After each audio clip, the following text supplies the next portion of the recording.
Bilang linya ho natin, si Mayor Jennifer Ida Alegre Cruz. Mayor, magandang umaga ho.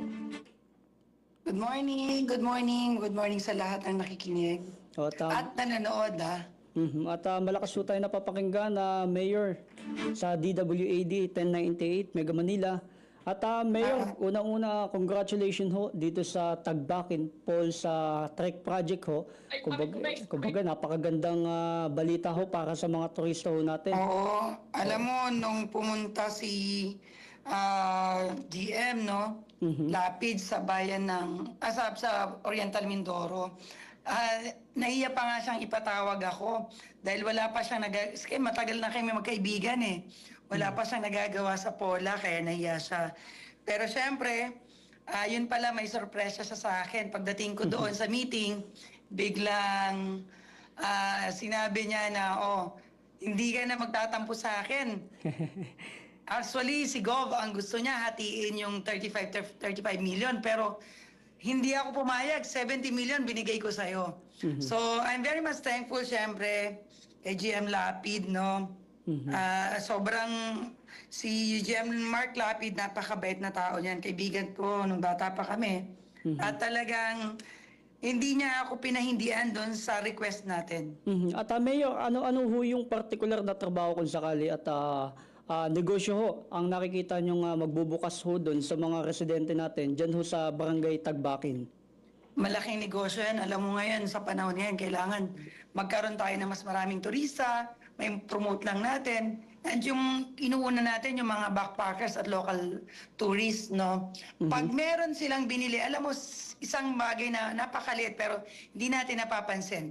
Like for example, may isang backpackers doon bumili ng banana Q.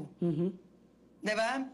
Kapag bumili yun ng banana Q na 50 ang bumili ng banana Q, ang tubo nila is piso. May 50 pesos sila sa maghapon. Malaking tulong ito sa mamamayan. Simpleng computation, hindi natin nilalakihan, pero isa yan sa sobrang napakalaking tulong sa mamamayan ng bayan ng Pola. At Mayor, matanong ko lang, paano nyo ho inihahanda, kumbaga inihahanda ho ng lokal na pamahalaan ang komunidad? Kumbaga, hindi ho natin maiwasan yung pagdagsa ho ng turista. Kumbaga, meron na ho ba tayo nakalaan na training o seminar para sa mga local tour guide natin? Gaya ng Alam mo, sa totoo lang, no, unti-unti natin na tinuturuan ng ating mga locals. Yung pagiging hospitable, no, yun muna. And yung ibang trainings, lalabas yan at malalabas ang Department of Tourism. Marami silang training na ginagawa right now. Kaya tingin ko, no, yung naturalesa ng mga locals natin, lalabas yan sa pagiging magaling nila. At more or less, i-guide lang natin yung kanilang ideas. Kasi ang locals kasi natin, alam mo, pag probinsyano, normal sa kanilang magalang, marespeto, and alam nila kung ano yung ipopromote nila, lalo na kung taga doon sila. Dadagdagan lang natin ng konting trainings, lalo na sa pagmamahal sa kalikasan. At Mayor, hindi ho natin may aalis. Kumbaga, ito hong Pola ay kilala sa inyong magandang baybayin at mayamang kasaysayan. Paano ho babaguhin o papalakasin ng Tagbakin Paul sa Trek Project ang imahe ng Pola bilang isang pangunahing eco-tourism hub dyan ho sa Oriental Mindoro? Alam mo, palagi ko namang sinasabi, ano ang hinahanap mo kung ikaw ay turista? Kung naghahanap ka ng lawa, may lawa kami. Yan na yung ginagawa ngayon. Yun yung magkakaroon ng trekking. Kung gusto mo ng dagat, meron kaming dagat. Kung gusto mo ng lumang bahay, meron kaming lumang bahay. Gusto mo ng bundok, meron kaming bundok. Total package ang Pola. White sand, black sand, meron kami. Kung ano ang gugustuhin nila, meron lahat ang Pola. Except doon sa malalaking restaurant, malalaking bahay, malalaking hotels, wala ang bayan ng Pola. Pero saan ba pupunta ito? Pag mas naging progreso ang bayan, papunta na tayo doon. Hindi na ako mahirapang kumuha ng investors. Sila na yung mag-iisip, sa Pola tayo mag-invest. At yan yung ginagawa natin ngayon. At alam ho natin na Mayor, sensitibo ho yung usapin sa kalikasan kapag turismo ho yung pinag-uusapan. Paano nyo, Mayor, babalansin ho yung pagdami ng turista at pag-aalaga ho sa ating kapaligiran? Ano ho yung mahigpit na ordinansa ang ipatutupad nyo ho dyan sa bayan ng Pola? Alam mo, isang bagay lang, no? Palaging sinasabi ko, pinakamalaking tulong ng mamamayan sa akin, hindi ko masyado silang pinupuwersa. Yung may nakita kang isang kalat, halimbawa, balat ng candy, ilagay mo sa bulsa, itapon sa maayos na basurahan. Doon nagsisimula ang pagmamahal sa kalikasan. Alam mo, yung mga bagay na yan, maliit pero hindi natin napapansin, di ba? Maliit na bagay, yung pagkuha ng plastic, wag sirain ang kalikasan. Saan bang sisimula yan? Sa atin mismo tayong mamamayan. Minsan nakakalimutan natin yan.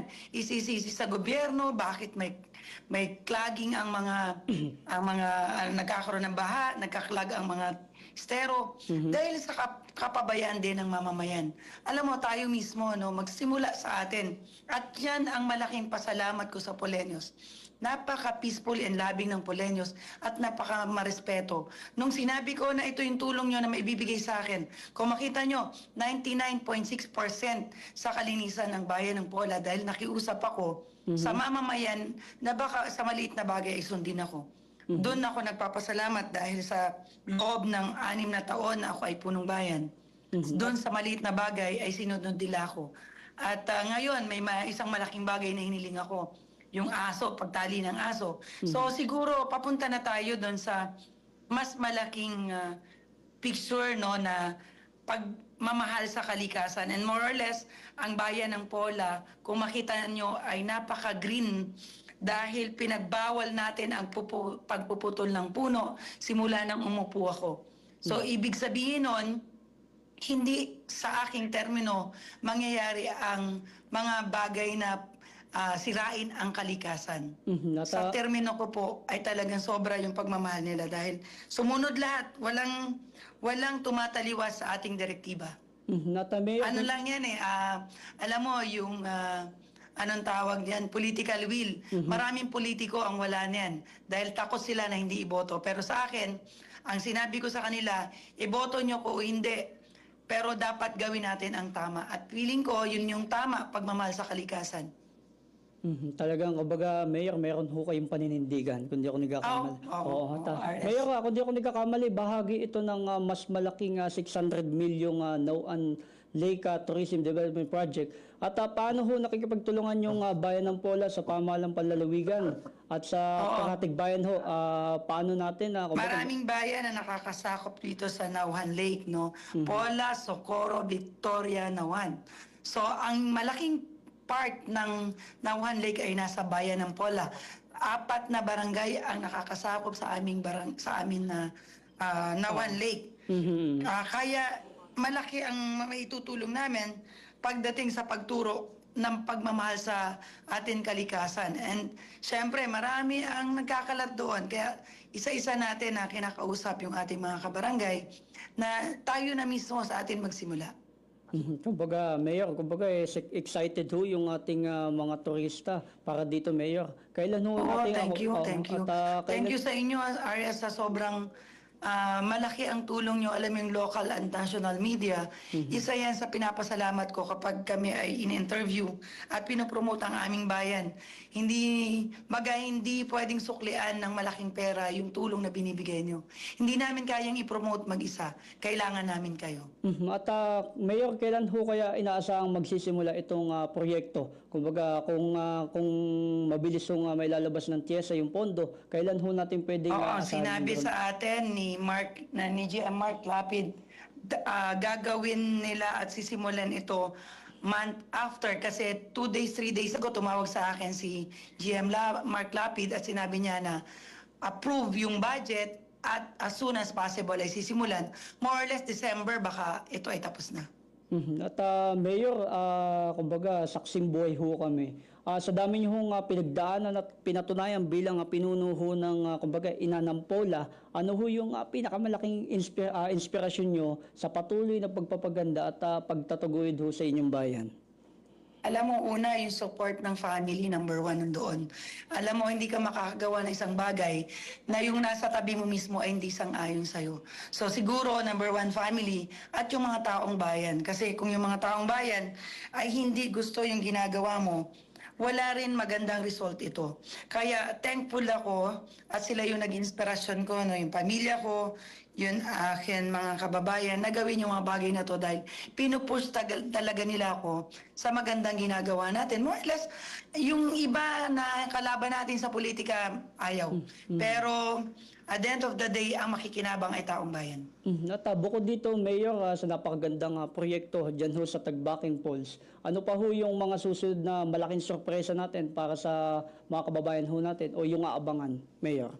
Marami tayo na, lalo na doon sa ating karagatan, meron tayong dinedevelop ngayon doon maging party capital of Oriental Mindoro, yung ating kabilang ibayo. Pagkatapos ng tulay, nire-relocate na natin yung atin mga kabarangay doon na nakalagay doon sa tabing dagat para maayos na yung harap ng public market at maging party capital ng Oriental Mindoro. Kasi nagawa na natin na shooting capital ng Oriental Mindoro ang bayan ng Pola. Ngayon, on my third term, maging party capital ng Oriental Mindoro is bayan ng Pola. At Mayor, matanong ko lang, hiyabol ko lang ito. Para ho dun sa mga lokal na negosyante o yung investor na gustong makibahagi ho sa pagunlad ng turismo dito ho sa bayan ng Pola, paano ho sila pwedeng makipagtulungan sa inyong pamahalaan? Anytime po, talagang open po kami sa investors doon sa mga tao na sobrang gustong bago, no? Kasi marami ng bayan ang magpapare-para silang negosyo. Pero sa bayan ng Pola, ikaw ang una. Kapag nagsimula ka, ikaw ang mauuna. Kaya tingin ko ito yung best para sa mga investors na simulan na nila ang bayan ng Pola na mag-invest. Kasi papunta na kami sa pagtaas. Yung opportunity to para sa investors. Panghuli Sa inyo, maraming salamat and maraming salamat sa mamamayan ng bayan ng Pola sa paniniwala at pagmamahal sa akin, lalo na sa ating ginagawa. At Mayor, panghuli na lang po, ano ho yung magiging mensahe nyo sa ating mga kababayan at sa nakikinig ho sa mga oras na ito, Mayor? Siyempre sa buong Oriental Mindoro, maraming nagpo-post at nagpapasalamat at tinitingnan yung ginagawa natin. I'm very much thankful sa mga comments and suggestions nila. Maraming salamat Oriental Mindoro. Sa lahat ng Poleños, kayo po yung naging daan bakit ako nagtatrabaho na ganito na 24 hours. Dalas 24 hours ako nagtatrabaho para sa Poleños dahil sila yung iniintindi ko. Hindi ko naintindi yung sarili ko. Iniintindi ko ano yung pwede sa kanila.